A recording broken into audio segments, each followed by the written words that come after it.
Hello everyone. जैसे कि आज हम लोग को आगे देखना है। कल हम लोगों ने इसमें पढ़ रखा था असाइनमेंट नंबर 9। असाइनमेंट नंबर 9 में ऑलरेडी हम लोग ने कॉस्ट सेंटर के बारे में कल डिस्कस किया। इसमें हम लोग का फर्स्ट क्वेश्चन था क्या, ओपनिंग चढ़ाना, ठीक है। सेकेंड क्वेश्चन में 2500 रुपये में पेटी कैश में ट्रांसफर करने थे। नेक्स्ट क्या था, कॉस्ट सेंटर। कॉस्ट सेंटर होता क्या है, एक बार फिर से मैं रिपीट कर दे रहा हूँ। कॉस्ट सेंटर का मतलब होता है कि जस्ट लाइक कोई खर्चा है उसको एलोकेट करना है ना। नॉर्मली अकाउंटिंग में क्या होता है, अगर कोई एक्सपेंस करते हो तो expense account debit to cash और बैंक, जो भी आप करते हो करो। लेकिन अब मैनेजमेंट जानना चाहता है पेटी एक्सपेंस जो 2390 हुआ कहाँ कहाँ हुआ है, उसकी भी डिटेल चाहता है। तो जब उसकी हमें डिटेल देनी है तो हम किसके थ्रू दे सकते हैं, वो हम दे सकते हैं कॉस्ट सेंटर के थ्रू। तो ऐसे में किसी भी रेवेन्यू आइटम को या नॉन रेवेन्यू आइटम को एलोकेट करने के लिए हम किसका यूज करते हैं, कॉस्ट सेंटर का। तो कल हम लोग ने ये सारे कॉस्ट सेंटर्स बनाए थे, है ना। और फिर इस पेटी एक्सपेंसेस को 2390 को हमने एलोकेट किया कि कहाँ पे टोटल कितना खर्चा आया। नेक्स्ट हम लोगों ने देख लिया 1 मई 2025 को अगेन ट्रांसफर, ये ट्रांसफर की एंट्री हो गई। हम लोग ने ओल्ड फर्नीचर सेल की एंट्री कर दी थी, इसको हमने बेचा था कितने में, 85,000। 1 लाख की वैल्यू का फर्नीचर हमने कितने में सेल कर दिया था, 85,000। वहां पे हमें 15,000 का लॉस भी हो रहा था। नेक्स्ट आगे देखते हैं यहाँ पे। आज का जो टॉपिक है वो ये है, paid commission and allocate this expense 45% to Vijay, 30% to Aman and remaining to Raman, है ना। तो यहाँ पे हमें क्या करना है, कमीशन हमें देना है और कमीशन का पहले से परसेंटेज सेट है। सपोज हमारा जो सेल है वो तीनों मिलके कराते हैं, लेकिन इसमें सबसे ज्यादा एफर्ट लगता है किसका, विजय का, सो उसको 45%, उसके बाद 30%, उसके बाद रिमेनिंग रमन का। और हम चाहते हैं इस बार हम खुद मैनुअली नहीं एलोकेट करें कितना कितना अमाउंट है। हम जैसे अमाउंट डालें 18,000 वो अपने आप इसी परसेंटेज के अकॉर्डिंगली आपस में डिस्ट्रीब्यूट कर ले। यानी यहाँ पे मैनुअल नहीं, इसको हम लोग कहते हैं क्या, प्रीडिफाइंड कॉस्ट सेंटर। पहले से रेशियो बटा रहेगा, जैसे अमाउंट डालेंगे वो अमाउंट अपने आप रेशियो में सबको मिल जाएगा, बढ़ जाएगा, ठीक है ना। तो इसको पहले हम लोग बोलते थे प्रीडिफाइंड कॉस्ट सेंटर, अभी जो उसके लिए फीचर यूज करते हैं उसको बोलते हैं कॉस्ट सेंटर क्लास। क्या बोलते हैं। तो यहाँ पे हमें कमीशन बांटना है इन सेल्स में, ये सब हमारे क्या है, सेल्समैन है। तो पहले हम लोग क्या करेंगे, हम लोग कॉस्ट सेंटर बनाएंगे। और कॉस्ट सेंटर बनाने से ही पहले हमें क्या बनाना पड़ेगा, कॉस्ट कैटेगरी। तो क्रिएट में जाएंगे, कॉस्ट कैटेगरी बनाएंगे। सबसे पहले किस नाम से बना रहे हैं, सेल्समैन।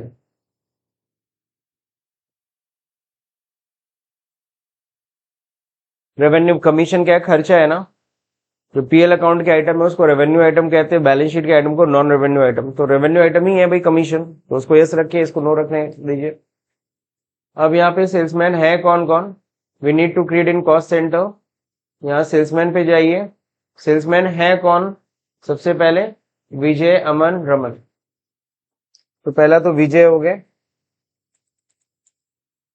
रमन हो गए और अमन हो गए।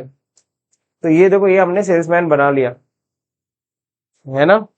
अभी तक तो वैसे ही है जैसे कल किया था। तो अलग क्या, वो परसेंटेज कैसे सेट करेंगे, अब ये आपको सोचना है। परसेंटेज सेट करने के लिए हम लोग यूज करना होता है कॉस्ट सेंटर क्लास। तो cost centre class by default यहाँ दिखता नहीं है, we need to click on show more. अब यहाँ पे देखो कॉस्ट सेंटर क्लास देखने को मिल गया।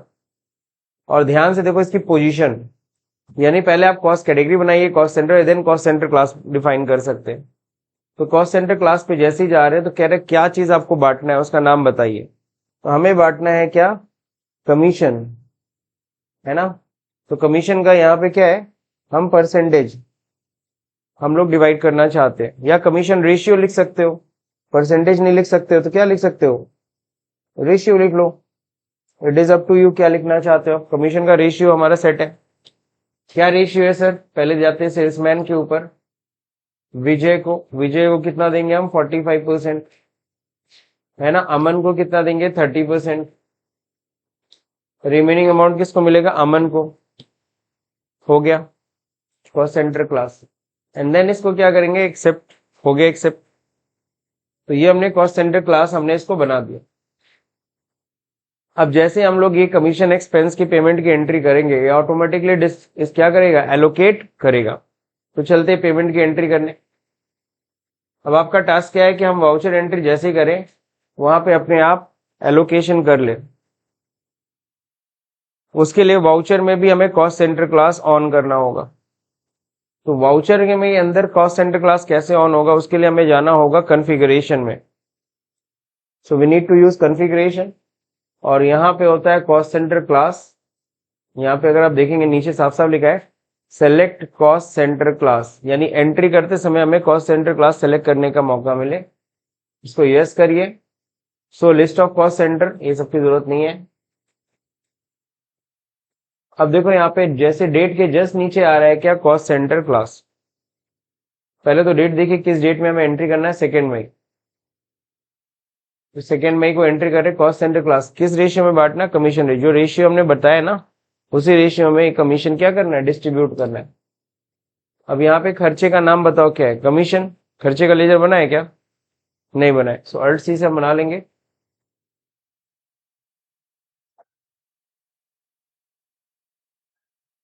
कमीशन हमारे लिए क्या है, कंपनी के लिए इनडायरेक्ट एक्सपेंस है। अब यहाँ नीचे पूछेगा क्या कॉस्ट सेंटर एप्लीकेबल है, क्या कॉस्ट सेंटर एलोकेट करना चाहते हो। बिल्कुल करना चाहते हैं, इसी के लिए तो कर ही रहे। यस करो एंड देन एक्सेप्ट। अब कमीशन यहाँ पे जैसे हम लोग 18,000 डिवाइड बांटेंगे देंगे, कितना कमीशन 18,000, जी हाँ। एंटर, फिर एंटर करेंगे यहाँ पे कैश। कैश जा रहा है कितना, 18,000।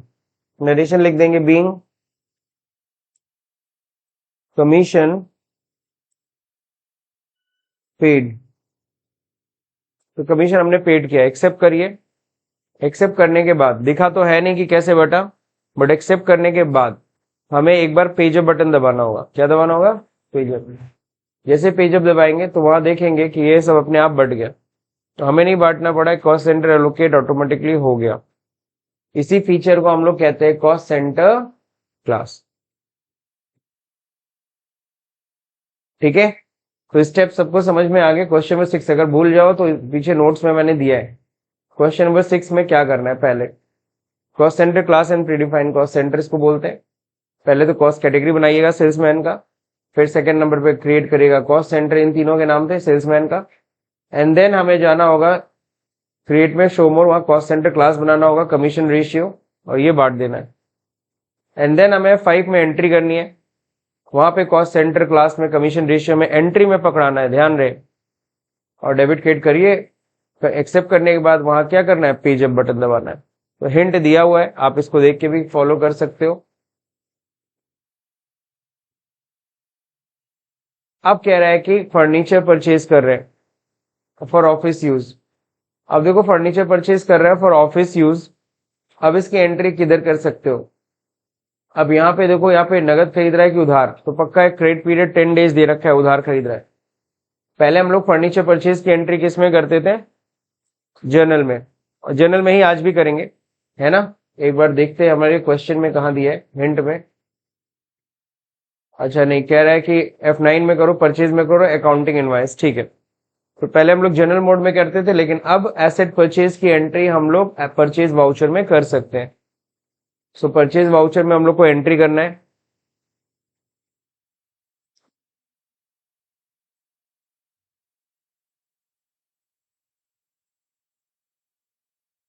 तो ध्यान रहे, जैसे कि मैं बोल रहा था कि पहले हम लोग जनरल में करते थे और अब हम परचेज में कर सकते हैं एसेट परचेज। तो सवाल उठता है परचेज वाउचर में होता क्या था, परचेज वाउचर में हम लोग गुड्स परचेज की एंट्री करते थे, सर्विस परचेज की एंट्री करते थे, फिक्स्ड एसेट परचेज की एंट्री नहीं करते थे। बट टैली प्राइम से ये इनेबल हो गया कि आप एसेट परचेज की एंट्री भी कर सकते हो परचेज वाउचर में। बस उसके लिए आपको मोड चेंज करना होगा। ये क्यों अटक गया भाई। अब देखिए यहाँ पे F9 होता है परचेज वाउचर, F9 होता है परचेज वाउचर। ऑलरेडी हम लोग परचेज किए हैं। अब यहाँ पे क्या करना है हमें, यहाँ पे आइटम इनवाइस है, हमें आइटम नहीं चाहिए, तो यहाँ पे हमें कंट्रोल H करके हमें मोड चेंज करना होगा। किस में जाना होगा, अकाउंटिंग इनवाइस में। इस मोड में एंट्री करना है। सबसे पहले सप्लाई इनवाइस नंबर और डेट। सप्लाई इनवाइस नंबर है RF/2 201/2526 सेकेंड में ये ठीक है। पार्टी नेम किस पार्टी से खरीद रहे हैं हम लोग? रमा फर्नीचर्स।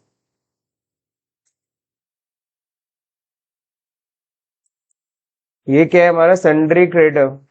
क्रेडिटर की डेटर है, डेटर है, नहीं नहीं क्रेडिटर है, खरीद रहे हैं ना उससे हम, तो हमारा क्रेडिटर हुआ। कॉस्ट सेंटर से मतलब है नहीं, या हमें कॉस्ट सेंटर एलोकेट नहीं करना, ठीक है।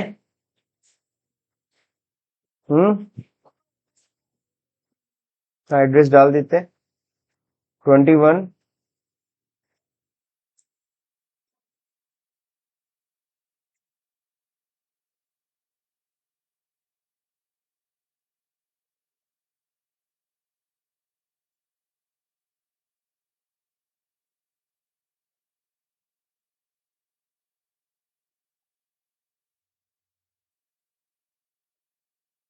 तो ये हमने एड्रेस एड्रेस डाल दिया, ठीक है। अब यहाँ पे कॉस्ट सेंटर क्लास तो नहीं पकड़ाना ना, नहीं। अब यहाँ पे क्या करेंगे, क्या परचेज कर रहे हैं? फर्नीचर। फर्नीचर का लेजर ऑलरेडी बना हुआ है। ध्यान रहे, ये जो टेबल चेयर, हमको पता है टेबल चेयर के नाम से हम खाता नहीं बनाते, लेजर नहीं बनाते, हम लेजर बनाते फर्नीचर के नाम से ही।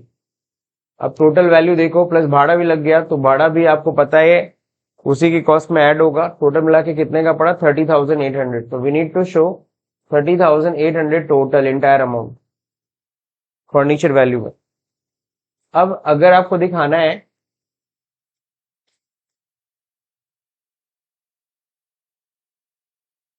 नरेशन में आप लोग मेंशन कर दीजिएगा क्या क्या खरीदा है।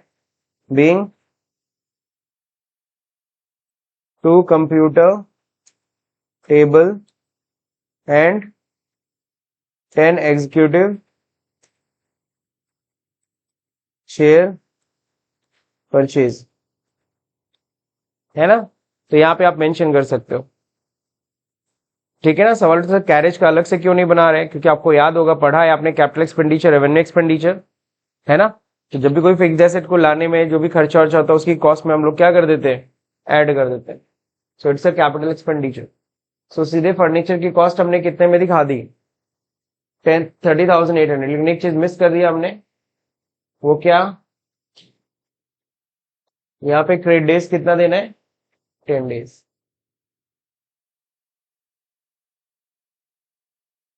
सो ये हो गया आपका परचेज करने की एंट्री। नाउ नेक्स्ट है क्या? Company use issuing cheque of HDFC Bank to Hariom advertisement for the different type of advertisements given below। अब जब देखो यहाँ पे एडवर्टीजमेंट हुआ कैसे? हरिओम एडवर्टीजमेंट को हम पैसा दे रहे हैं, कितना पेमेंट कर रहे हैं? 60,000 पेमेंट कर रहे हैं, है ना। उसने हमारी कंपनी का एडवर्टीजमेंट कराया है, HDFC बैंक के थ्रू हम लोग पेमेंट कर रहे हैं। न्यूज़पेपर ऐड पे करीबन 20,000 रुपये खर्च हुआ है, उसमें भी दैनिक जागरण पे, अमर उजाला पे, आईनेक्स पे इतना। वेबसाइट पे करीबन इतना खर्चा किया उसने, बैनर पे, स्टिकर पे, डिजिटल एडवर्टीजमेंट पे 21,000, जिसमें रेडियो सिटी पे 12,000 और बिग एफएम पे 9,000 खर्चा हुआ। तो सवाल उठता है ये एलोकेशन कैसे करेंगे, है ना। तो ये थोड़ा सा चैलेंज है। नॉर्मली तो ये आप लोग को ही देता हूं, लेकिन चलिए देखिए यहाँ पे सबसे पहले बताइए कैटेगरी कितनी बनेगी, कॉस्ट कैटेगरी किस नाम से बनाओ?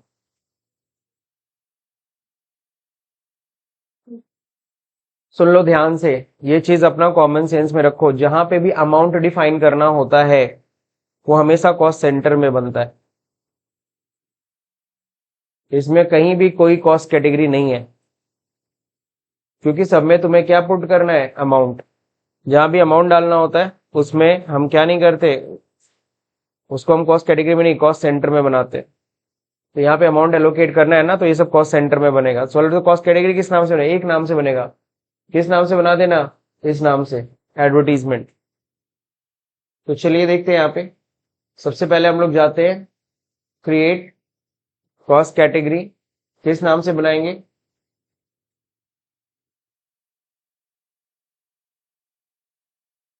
है ना। एडवर्टीजमेंट टाइप भी बना सकते हो, इस तरीके से भी बना सकते हो,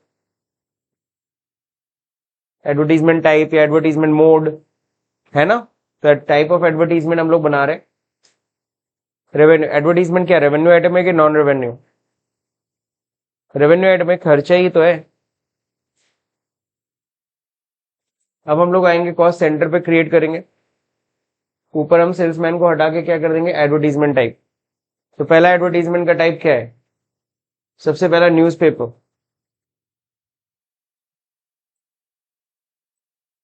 अंडर प्राइमरी, ये किसी के अंडर में नहीं है। अब ये क्या है, दैनिक जागरण।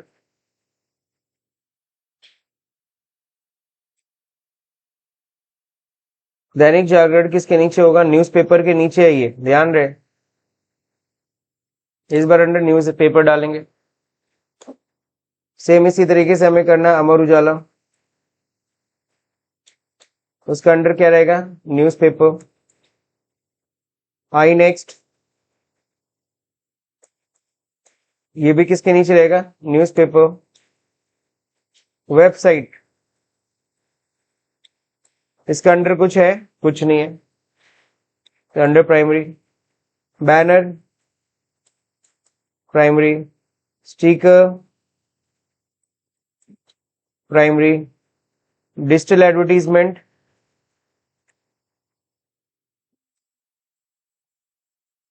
Under primary. लेकिन रेडियो सिटी ये किसके नीचे रहेगा, ये डिजिटल एडवर्टीजमेंट के नीचे रहेगा। बिग एफएम, ये भी किसके नीचे रहेगा, डिजिटल एडवर्टीजमेंट के नीचे। तो ये स्ट्रक्चर आपको पहले बनाना पड़ेगा, बात समझे। अब हमें करना क्या है, हमें एडवर्टीजमेंट का पेमेंट करना है ना। तो अब ये करेंगे कैसे, आप सीधे पेमेंट में जाके कर सकते हैं इसको एंट्री। F5 और डेट देखिए, किस डेट को पेमेंट हो रहा है, 2 मई को, है ना। तो 2 मई को हम लोग एंट्री करेंगे, ऑलरेडी 2 मई था। डेबिट में क्या होगा, एडवर्टीजमेंट, क्या रहेगा, एडवर्टीजमेंट।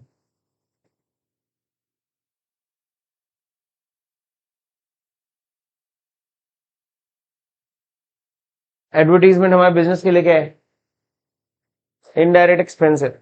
कॉस्ट सेंटर एलोकेट करना है, जी हाँ, कॉस्ट सेंटर एलोकेट करना है। कितना एडवर्टीजमेंट का खर्चा हो रहा है, 860,000। अब कॉस्ट कैटेगरी कौन सा है, एडवर्टीजमेंट टाइप।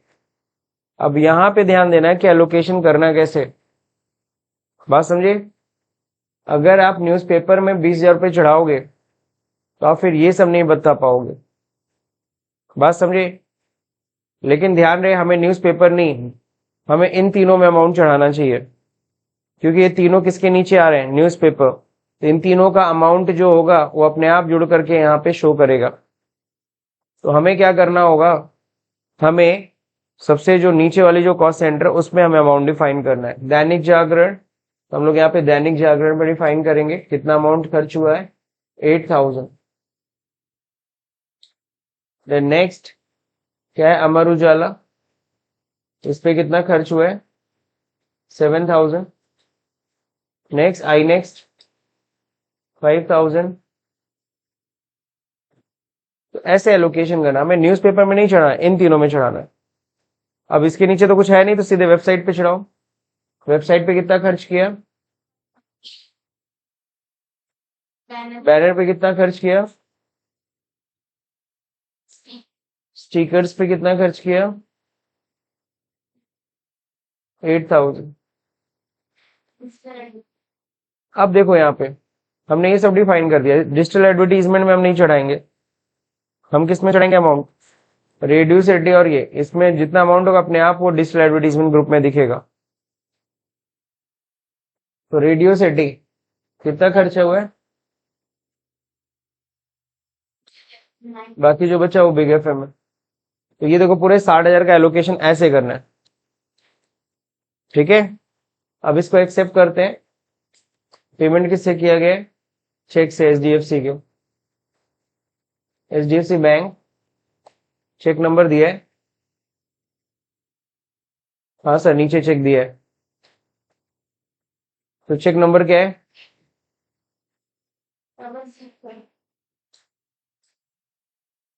किसके नाम पे चेक काटे? हरिओम एडवर्टीजमेंट।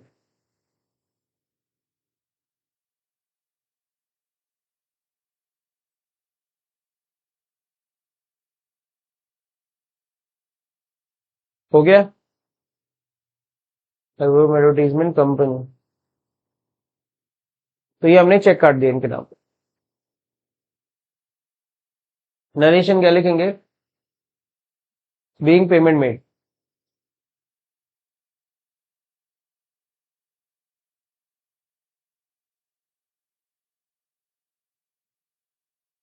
तो यहाँ पे हमने कैश पेमेंट कर दिया तुरंत। सही है, तो ये एंट्री हो गई सर डन। अब होता है मेन, होता है रिपोर्ट।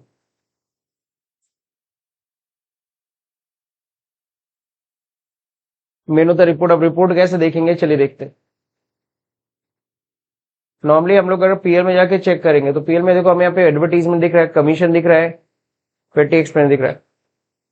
अब मैनेजमेंट जानना चाहता है एडवर्टीजमेंट का खर्चा कहाँ कहाँ है, 60,000 रुपये कहाँ कहाँ हुआ है, वो भी मांग रहा है ना डिटेल। तो उसने ये भी मांगा है कमीशन किसको कितना दिया, ये भी डिटेल मुझे दो, तो कहाँ से देंगे? तो ये रिपोर्ट पीएल से नहीं मिल पाएगी। इसके लिए हमें जाना पड़ेगा डिस्प्ले में। यहाँ पे जाना होगा स्टेटमेंट ऑफ अकाउंट्स में, यहाँ होता है cost centre report. Category summary दोगे तो यहाँ देखो एडवर्टीजमेंट में कहाँ पे कितना खर्चा हुआ, पेटी एक्सपेंस में कहाँ पे कितना खर्चा हुआ, सेल्समैन में किसको कितना दिया, हम लोग ये दे सकते रिपोर्ट। लेकिन सवाल उठता है सर यहाँ पे डिजिटल एडवर्टीजमेंट 21 दिख रहा है, यहाँ पे ये नहीं दिख रहा है कि कहाँ पे कितना खर्चा किया। न्यूज़पेपर का टोटल दिखा रहा है 20,000, बट आई कैन नॉट सी कि न्यूज़पेपर में कहाँ पे कितना खर्च हुआ है। सो अगर आप उस चीज को देखना चाहते हो तो आपको क्या करना होगा, यहाँ पे आपको करना होगा F12 की प्रेस, और यहाँ पे एक ऑप्शन होता है ये expand all level in detailed format. इसको जैसे यस करोगे, अब देखो यहाँ पे डिजिटल एडवर्टीजमेंट में big FM, radio city, newspaper में जो भी अमर उजाला, दैनिक जागरण और आईनेक्स, ये सब एक्सप्लेन होके यहाँ पे आ गया। अब इसका आप प्रिंट निकाल के अपने बॉस को दे सकते हो, तो उसको सब कुछ मिल जाएगा। अब वो बोलता है नहीं नहीं सर, मेरे को ना एक एक खर्चे का दो अलग अलग डिटेल, सबका इकट्ठा नहीं देना है, अलग अलग दो। तो उसके लिए आप सिंपल सा ना लेजर ब्रेकअप कर लो, वो ज्यादा अच्छा है। जैसे आपको किस चीज का, एडवर्टीजमेंट का देना है, लो ये एडवर्टीजमेंट का है, उसका ब्रेकअप करना है F12, और यहाँ पे एक्सपेंड ऑल लेवल को यस करना मत भूलिएगा। तो इस तरीके से सिर्फ एडवर्टीजमेंट का ये हम डिटेल दे रहे हैं। अब अगर किसी ने कमीशन का मांगा तो कमीशन का डिटेल दे दो, किसी ने मांगा पेटी एक्सपेंस का, लो पेटी एक्सपेंस का। तो इस तरीके से कायदा लेजर वाइज हम रिपोर्ट दे सकते हैं सामने वाले को। तो ये जाहिर सी बात है, कॉस्ट सेंटर जो पूरा पढ़ रहे हैं वो किसके लिए पढ़ रहे हैं, मैनेजमेंट के लिए। अकाउंटिंग में इसका कोई मतलब नहीं है। अकाउंटिंग में आपको पता है कॉस्ट सेंटर, अकाउंटिंग तो इससे मतलब रखता है ना, profit and loss account, balance sheet, है ना। और पीएल में कहीं कॉस्ट सेंटर दिख रहा है क्या? ना। यहाँ पे बस इससे मतलब होता है कि टोटल एडवर्टीजमेंट का कितना खर्चा हुआ। अकाउंटिंग में कॉस्ट सेंटर का कोई लेना देना नहीं है। कॉस्ट सेंटर सिर्फ और सिर्फ किसके लिए हम कर रहे हैं, मैनेजमेंट के लिए, उनको, ताकि हम डिटेल्ड इंफॉर्मेशन दे सके। बात समझे ना, इसके लिए होगा, दैट्स इट। एक क्वेश्चन यहाँ पे दिया है, withdraw from HDFC bank. HDFC bank से विदड्रॉ किया, आई थिंक ये कर लोगे आप लोग। कैश निकालना है अपने तो सेल्फ नाम से चेक कट रहा है, ये एंट्री कर लोगे आप। अमाउंट पेड, रमा फर्नीचर को हम पेमेंट कर रहे हैं 20,000, है ना। तो ये भी एंट्री आई थिंक हो जाएगी आप लोग की। एंड देन है बैंक रिकंसिलिएशन स्टेटमेंट। तो ये एचडीएफसी का बैंक स्टेटमेंट है, इसको हमें रिकंसाइल करना है। This part will cover tomorrow, not today, ठीक है ना। तो इतना पहले आप लोग प्रैक्टिस कर लो।